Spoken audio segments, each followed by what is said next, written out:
जो लोग यूपीएससी की तैयारी कर रहे हैं या किसी भी कॉम्पिटिटिव एग्ज़ाम की तैयारी कर रहे हैं तो वो लोग जानते हैं कि सबसे मेन इम्पोर्टेंट इसमें होता है हमारा पॉलिटी।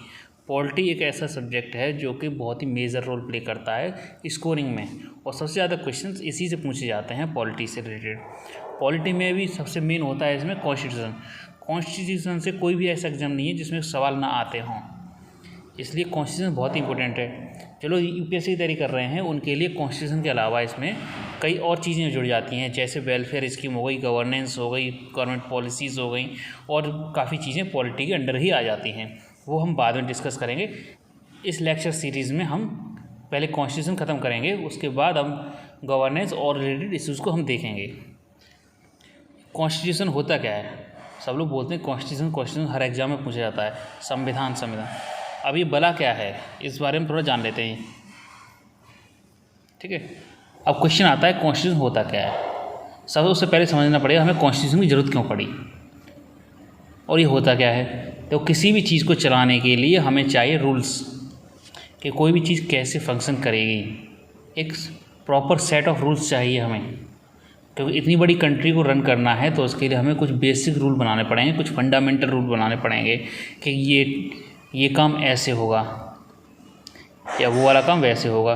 जो भी काम होगा एक प्रॉपर सेट ऑफ रूल्स के अंडर ही होगा, नहीं तो क्या होगा, अगर रूल्स नहीं होंगे, रेगुलेशंस नहीं होंगे तो क्या होगा, केओस हो जाएगा, किसी को कन्फ्यूज़न हो जाएगा, किसी को समझ ही नहीं आएगा करना क्या है और कौन सा तरीका कैसे होना चाहिए। अब कॉन्स्टिट्यूशन क्या करता है कि ये रूल प्रोवाइड कराता है किसके लिए, establishment and functioning of the country, of the civilized society. अब इस्टेब्लिशमेंट क्या है, यहाँ पे इस्टेब्लिशमेंट है प्रॉपर बॉडीज़ का, चाहे पार्लियामेंट्री बॉडी हो गई, जुडिशरी हो गई, लेजिस्लेटिव हो गई, एग्जीक्यूटिव बॉडी हो गई, और जो हमारे इंस्टीट्यूशंस हैं उनके इस्टेब्लिशमेंट के लिए बोलता है कि ये चीज़ इस्टेब्लिश होनी है, इस तरह से इस्टेब्लिश होनी है। अब वो काम कैसे करेंगे, इसलिए आगे फंक्शनिंग। तो पहले इस पूरी डेफिनेशन पढ़ते हैं हम। It is a set of rules और law for establishment and functioning of civil society, political, economical, individual and other essential aspect of living. रहने के लिए जो जो ज़रूरी चीज़ें हैं उनके सेट ऑफ रूल्स ये प्रोवाइड कराता है। अब इसे वर्ड वाइज वर्ड हम समझने की कोशिश करते हैं। इस्टेब्लिशमेंट मैंने बता चुका हूँ। फंक्शनिंग कि ये किस तरह से फंक्शन करेंगे, जो हमने बॉडीज़ इस्टेब्लिश की हैं, चाहे इलेक्शन कमीशन हो गया, सुप्रीम कोर्ट हो गया, ये जो बॉडीज़ हैं ये किस तरह से फंक्शनिंग करेंगी। इन्हें कॉन्स्टिट्यूशनल बॉडी बोलते हैं क्योंकि इनका जिक्र कॉन्स्टिट्यूशन में दे रखा है। तो दो तरह की बॉडी, एक तो होती है लीगल बॉडी, एक होती है कॉन्स्टिट्यूशनल बॉडी। जो इंस्टीट्यूशन कॉन्स्टिट्यूशन में इस्टेब्लिश किए गए हैं, जैसे election commission, supreme court, parliament, ये सब कॉन्स्टिट्यूशनल बॉडीज़ हैं। और लीगल बॉडीज़ कौन सी होती हैं, जैसे सरकार, पार्लियामेंट लॉ पास करके इस्टेब्लिश करती है, CBI, NIA, रॉ, ये सब क्या है, लीगल बॉडी हैं। ये कॉन्स्टिट्यूशनल बॉडी क्या करती हैं, कॉन्स्टिट्यूशनल बॉडी पावर ड्राइव करती हैं कॉन्स्टिट्यूशन से, और लीगल बॉडी ड्राइव करती हैं पार्लियामेंट्री लॉ से अपनी पावर। अब क्या होगा, फंक्शनिंग ऑफ सिविलाइज्ड सोसाइटी। अब इसमें सिविलाइज्ड सोसाइटी का क्या मतलब, सोसाइटी भी तो बोल सकते थे डायरेक्ट, सिविलाइज्ड सोसाइटी क्यों बोला है वो हम आगे डिस्कस करते हैं। अब क्या, किसी कंट्री में जो मेन एस्पेक्ट्स होते हैं वो होती है पॉलिटिकल एस्पेक्ट, क्या है कि पॉलिटिक्स कैसे काम करेगी, इकोनॉमी कैसे काम करेगी, इन चीज़ों पर मेन जोर दिया जाता है। अब इंडिविजुअल्स में आते हैं, उनके क्या अधिकार रहेंगे, क्या राइट्स रहेंगे, क्या ड्यूटीज़ रहेंगी, किस तरह से लॉज बनेंगे। Other essential aspect of living, इसमें आ जाता है welfare of the people, welfare of the country.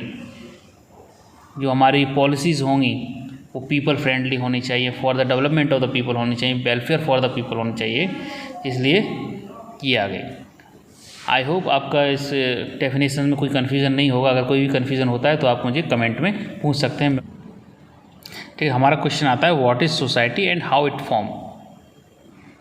तो सोसाइटी की ज़रूरत कैसे होती है, सोसाइटी का मतलब क्या होता है, सबसे पहले आप ये समझने की कोशिश कीजिए। जैसे हम लोग चलते हैं हिस्ट्री में, थोड़ा सा हिस्ट्री में क्या है कि हम लोग हंटर्स थे, हंटर गैदरर्स थे, ठीक है।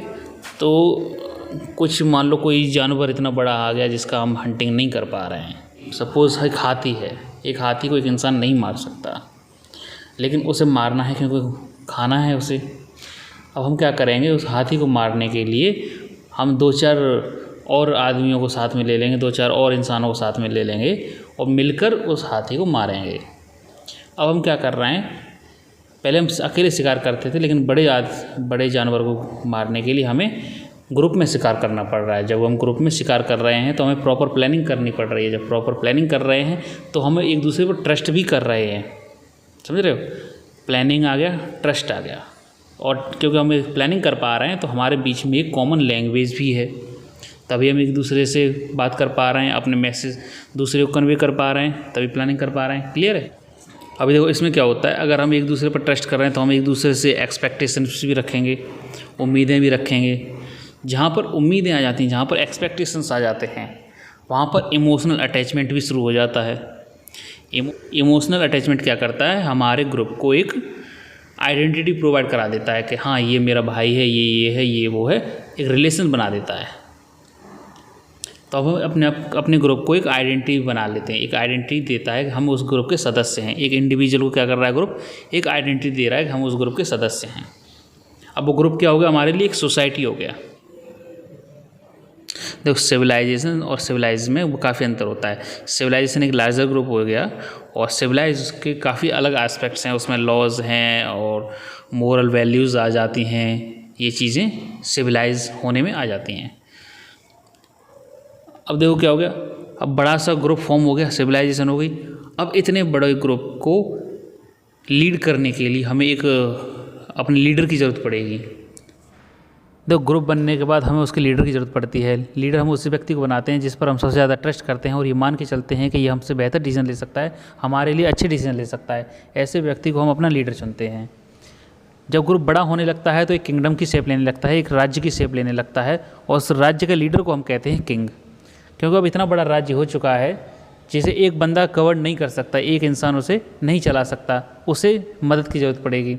तो क्या होगा, डिवीजन ऑफ वर्क स्टार्ट हो जाएगा। फॉर एग्जांपल हमें एक प्रॉपर मैकेनिज्म चाहिए होगा, defence mechanism, proper financial mechanism चाहिए होगा, प्रॉपर लेजिस्लेटिव मैकेनिज्म चाहिए होगा, प्रॉपर जुडिशरी मैकेनिज्म चाहिए होगा। इन सब मैकेनिज्म की ज़रूरत पड़ेगी। तो इससे क्या हो गया कि एक कॉम्प्लेक्स स्ट्रक्चर इवॉल्व होना शुरू हो गया। एक सिंपल स्ट्रक्चर से अब हम कॉम्प्लेक्स स्ट्रक्चर में कन्वर्ट होने शुरू हो गए। अब क्यों इतने बड़े मैकेनिज्म को चलाने के लिए प्रॉपर हायरार्की क्रिएट हो जाएगी, प्रॉपर हायरार्की की ज़रूरत पड़ेगी, ताकि सबको पता रहे कि उनकी अथॉरिटी क्या है, उनकी पावर क्या है। ऐसा ना हो कि सेनापति सैनिक का काम करने लगे और सैनिक सेनापति का काम करने लगे। इसलिए प्रॉपर पोजीशंस की ज़रूरत पड़ेगी, प्रॉपर हायरार्की की ज़रूरत पड़ेगी, जिसमें टॉप पर होता है हमारा किंग, उसके बाद अदर ऑफिसर्स आते हैं। नेक्स्ट लेवल ऑफ डेवलपमेंट क्या है, इसमें एक राज्य साम्राज्य का रूप लेने लगे और एक किंगडम एम्पायर का रूप लेने लगे। एग्जाम्पल के तौर पे हम मुग़ल एम्पायर को मान के चलते हैं। मुग़ल एम्पायर में क्या था कि एक अकेला राजा, एक अकेला एम्परर पूरे एरिया को गवर्न नहीं कर सकता था। उसने क्या किया, गवर्नर्स बना दिए अपने। कोई मालवा गवर्नर है, कोई बंगाल गवर्नर है, इस तरह से अपने अपने नवाब बैठा दिए, गवर्नर बना दिए, ताकि उसे एडमिनिस्टर कर सकें।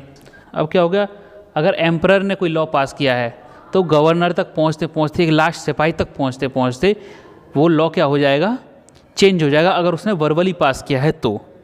क्योंकि ऐसा होता है कि अगर हम कुछ बोलते हैं, जितने लोगों से लॉ पास होगा, जितने लोगों से होकर लॉ गुजरेगा, वो अपने मीनिंग को चेंज कर देगा, और जिस पर्पज़ के लिए लॉ को बनाया गया है वो पर्पज़ ही सॉल्व नहीं होगा। तो हमें क्या चाहिए, इतने बड़े एम्पायर को चलाने के लिए, इतनी बड़ी कंट्री को चलाने के लिए हमें रिटन लॉ चाहिए, ताकि हम उन पर भरोसा कर सकें, हाँ वास्तव में एम्परर ने ये कहा है या नहीं कहा है, और कहा है तो किस तरह से कहा है, क्या वर्डिंग्स रही थी, ताकि उसे सही से इंटरप्रेट कर सकें। इसलिए हमें रिटन लॉज की ज़रूरत पड़ेगी। और रिटन लॉज का सबसे पहला एग्जाम्पल आप दे सकते हो फरमान्स का। फरमान्स क्या हैं, रिटन लॉज हैं। मुगल एम्परर फर्रुख शाह ने जारी किया था फरमान ईस्ट इंडिया कंपनी के लिए। उसमें लिखा था कि ईस्ट इंडिया कंपनी से कोई भी ट्रेड रिलेटेड टैक्स नहीं लिया जाएगा, और ये वैलिड रहेगा जहाँ तक मुगल टेरिटरी है। अब मुगल टेरिटरी बंगाल तक थी, तो बंगाल के गवर्नर से बोला गया कि आप इससे टैक्स नहीं लेंगे, और एक फरमान दे दिया गया, यानी एक रिटन ऑर्डर दे दिया गया। अब गवर्नर ऑफ बंगाल के पास क्या है, कोई भी कन्फ्यूज़न नहीं है, एक प्रॉपर रिटन ऑर्डर है, इसलिए उसे कंप्लाई कर पाएंगे, उसे इम्प्लीमेंट कर पाएंगे प्रॉपर तरीके से। ठीक है, फरमान जो है वो एक रिटन ऑर्डर है। अब हमने क्या किया, जो ऑर्डर्स हैं, जो रूल्स हैं, उनमें से हमने छांटे सबसे पहले बेसिक रूल, फंडामेंटल रूल, जिनके बिना कंट्री नहीं चल सकती, जिनके बिना इंडिविजुअल डेवलपमेंट नहीं हो सकता। ठीक है, उन जो फंडामेंटल और बेसिक लॉज हैं उनको हमने कंपाइल कर दिया एक बुक में और उसे बोल दिया ये है कॉन्स्टिट्यूशन हमारा। एक बेसिक कॉन्सेप्ट है कॉन्स्टिट्यूशन का जो मैंने आपको एक्सप्लेन किया है। मैंने बताया आपको सोसाइटी क्या होती है और ये कैसे बनी, ये हर जगह एग्जिस्ट करती है। अब देखो क्या है कि ऐसा नहीं है सिर्फ इंसानों में एग्जिस्ट करती है, ये जानवरों की भी अपनी एक सोसाइटी हो सकती है, ऐसा ज़रूर नहीं है। जानवरों में भी अपनी सोसाइटीज़ होती हैं। नेक्स्ट है हमारा क्वेश्चन निकल के आता है कि how many types of constitution, constitution कितने प्रकार का होता है। जनरली वर्ल्ड में दो तरह के कॉन्स्टिट्यूशन पाए जाते हैं, एक है रिटन और दूसरा है अनरिटन कॉन्स्टिट्यूशन। रिटन कॉन्स्टिट्यूशन की कुछ अपनी स्पेसिफिकेशंस होती हैं और अनरिटन की अपनी कुछ अलग स्पेसिफिकेशंस होती हैं। क्या क्या इनमें खासियत है, क्या क्या डिफरेंस होता है, ये हम डिटेल में जानने की कोशिश करते हैं। रिटन कॉन्स्टिट्यूशन की खासियत ये होती है कि ये लिखा गया होता है इसलिए वेल ऑर्गेनाइज्ड होता है, वेल ड्राफ्टेड होता है। क्योंकि एक दिन लिखा गया है तो इसलिए किसी डेट पर लिखा भी गया होगा, तो इसकी स्पेसिफिक डेट होगी स्टार्ट होने की। जैसे अमेरिका की है 4 मार्च 1798 और अपनी इंडिया की है 6 जनवरी 1950। ये अनरिटन में क्या होता है कि ये अनऑर्गेनाइज्ड होता है, क्योंकि लिखा नहीं गया है तो आप इसे वेल ऑर्गेनाइज नहीं कर सकते। ये रैंडमली होता है, अनऑर्गेनाइज्ड होता है। क्योंकि लिखा नहीं गया है तो इसकी कोई स्पेसिफिक डेट नहीं होती, तो आप ये ट्रेस नहीं कर सकते कि कॉन्स्टिट्यूशन कब से इफेक्ट में आया है।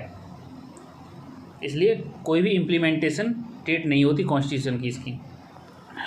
सेकंड है हमारा रिटन कॉन्स्टिट्यूशन में कि ये रिजिड होता है, फ्लेक्सिबल होता है या दोनों तरह से हो सकता है। अब इसका मतलब क्या होता है, रिजिड का मतलब ये लोहे से नहीं बनाया गया है। रिजिड का मतलब है कि आप इसमें चेंजेस नहीं कर सकते आसानी से। फ्लेक्सिबल मतलब आप आसानी से इसे चेंज कर सकते हैं। बोथ का मतलब है कि ये कुछ कॉन्स्टिट्यूशन ऐसे होते हैं जो बहुत ही ज़्यादा रिजिड होते हैं, जिन्हें चेंज करना मुश्किल होता है। कुछ कॉन्स्टिट्यूशन बहुत ही ज़्यादा फ्लेक्सिबल होते हैं, जिन्हें आसानी से चेंज किया जा सकता है। कुछ दोनों का ब्लेंड होते हैं। दोनों का ब्लेंड मतलब कुछ कॉन्स्टिट्यूशन जैसे कुछ पार्ट उनके आसानी से चेंज हो सकते हैं और कुछ पार्ट उनके चेंज नहीं हो सकते। फॉर एग्जाम्पल तौर पर इंडिया में कुछ आर्टिकल्स ऐसे हैं जो चेंज नहीं हो सकते और कुछ आर्टिकल्स आसानी से चेंज हो सकते हैं। कुछ मेजॉरिटी मांगते हैं और कुछ डिफरेंट मेजॉरिटी मांगते हैं, ये हम आगे डिस्कस करेंगे। अनरिटन में क्या है, रिटन नहीं है तो आप कुछ भी चेंज कर सकते हैं, कन्वेंशन आप कभी भी चेंज कर सकते हैं, इसलिए होता है फ्लेक्सिबल, आसानी से चेंज किया जा सकता है। रिटन कॉन्स्टिट्यूशन में क्या है, अगर रिटन है तो जुडिशरी पावरफुल होगी। कारण अगर कुछ भी मिस इंटरप्रेट होता है या जो कॉन्स्टिट्यूशन लिखा है उस तरह से फंक्शन नहीं होती है तो उसको रोकने के लिए आपके पास अथॉरिटी होनी चाहिए, और अथॉरिटी किसके पास होगी, वो होगी जुडिशरी के पास ये होता है। और इसका एक और काम होता है, ये इंटरप्रेट करती है कॉन्स्टिट्यूशन को। कभी कभी क्या होता है कि कुछ वर्ड्स होते हैं जो एम्बिग्यूअस मीनिंग देते हैं, उनको स्पेसिफाई करती है जुडिशरी। अनरिटन में क्या होता है, जुडिशरी वीक होती है, क्योंकि इसमें पार्लियामेंट ही सुप्रीम होता है। जो लॉ बनाएगा पार्लियामेंट वही फॉलो किया जाएगा। जुडिशरी उसमें रेस्ट्रिक्शन नहीं लगा सकती, ना ही उसे इंटरप्रेट कर सकती है। नेक्स्ट है हमारा रिटन कॉन्स्टिट्यूशन में अमेंडमेंट से रिलेटेड। अगर आपको रिटन कॉन्स्टिट्यूशन में अमेंडमेंट करने हैं तो आपको एक स्पेसिफिक प्रोसीजर फॉलो करना पड़ेगा, तभी आप उसे अमेंड कर सकते हैं। अनरिटन कॉन्स्टिट्यूशन में क्या होता है कि ये कन्वेंशंस होते हैं, इसके लिए कोई आपको प्रोसीजर की ज़रूरत नहीं है, आप जैसे चाहें इसे अमेंड कर सकते हैं और अमेंड करने की ज़रूरत भी नहीं पड़ती है। आप न्यू कन्वेंशन स्टार्ट कर दीजिए, अपने आप ही वो अमेंड हो जाता है।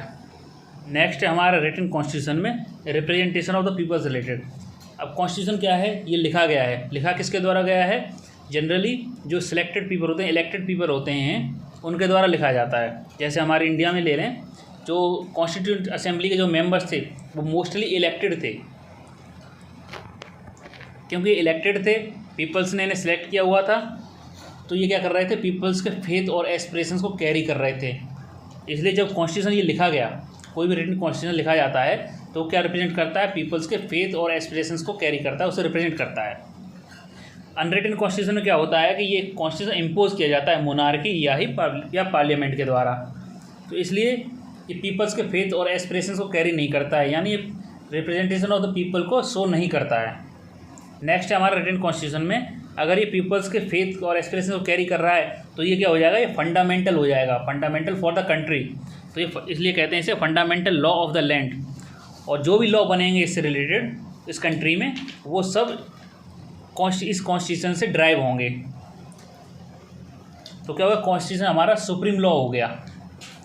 क्यों हो गया, क्योंकि ये फेथ और एस्पिरेशंस को रिप्रेजेंट कर रहा है। वहीं अनरिटन कॉन्स्टिट्यूशन में क्या हो गया, unwritten constitution parliamentary law fundamental होते हैं, इसमें पीपल्स के एक्सप्रेशंस कैरी नहीं होते हैं, इसलिए आप इन्हें क्वेश्चन नहीं कर सकते।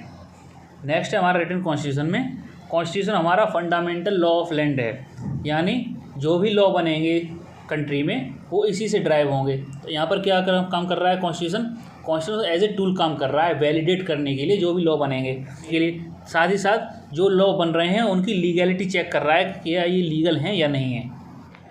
वहीं अनरिटन कॉन्स्टिट्यूशन में ऐसा कोई प्रोविज़न नहीं है लीगैलिटी चेक करने का, वैलिडिटी चेक करने का या कॉन्स्टिट्यूशनलिटी चेक करने का, तीनों ही बात एक ही है। अनरिटन कॉन्स्टिट्यूशन में ऐसा कोई प्रोविज़न नहीं है। रिटन कॉन्स्टिट्यूशन में क्या होता है, गवर्नमेंट का स्ट्रक्चर दो तरह का होता है, एक तो होता है यूनिटरी स्ट्रक्चर और दूसरा होता है फेडरल स्ट्रक्चर। यूनिटरी स्ट्रक्चर का क्या मतलब होगा कि केवल सेंटर पावरफुल होगा, जो स्टेट गवर्नमेंट्स हैं वो पावरफुल नहीं होंगी। और फेडरल का मतलब होता है कि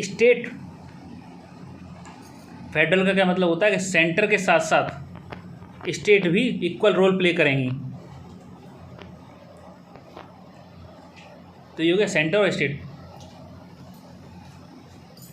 वहीं अनरिटन कॉन्स्टिट्यूशन में सिर्फ यूनिटरी स्ट्रक्चर ही फॉलो होता है, यानी सेंट्रल गवर्नमेंट है वही पावरफुल होगी। अब देखो इसमें डिफरेंस समझना। अब देखो रिटन कॉन्स्टिट्यूशन में क्या होता है, क्योंकि रिटन है इसलिए क्या होता है स्पेसिफिकली आप मेंशन कर सकते हैं कि ये पावर सेंटर की है और ये पावर स्टेट की है। आप अनरिटन कॉन्स्टिट्यूशन में क्या स्पेसिफाई नहीं कर सकते कौन सी पावर स्टेट की रहेगी कौन सी पावर सेंटर की रहेगी। तो यहाँ पे सेंटर ऑटोमेटिकली ही पावरफुल हो जाता है, क्योंकि सेंटर ऑटोमेटिकली पावरफुल हो गया है तो आप वहाँ पर फेडरल स्ट्रक्चर को फॉलो नहीं कर सकते, वहाँ सिर्फ आपको यूनिटरी स्ट्रक्चर ही फॉलो करना पड़ेगा। और रिटन कॉन्स्टिट्यूशन के एग्जांपल्स क्या क्या हैं, अपना इंडिया है, अमेरिका, ब्राज़ील, फ्रांस, वर्ल्ड के ज़्यादातर कंट्रीज़ में रिटन कॉन्स्टिट्यूशन फॉलो होता है। अनरिटन कॉन्स्टिट्यूशन कुछ 2-3 ही कंट्रीज़ में फॉलो होता है, जो कि ब्रिटेन, न्यूजीलैंड और इजराइल। ये तो हो गया हमारा डिफ्रेंशिएशन और specification of the written constitution और अनरिटन कॉन्स्टिट्यूशन। हमने बताया कि इंडिया में हमारा फॉलो होता है रिटन कॉन्स्टिट्यूशन। अब क्योंकि लिखा गया है तो हमें पहले समझना पड़ेगा कि लिखा कब से गया है, क्यों लिखा गया है, क्या कारण रहे थे और इसका बेसिक क्या रहा था।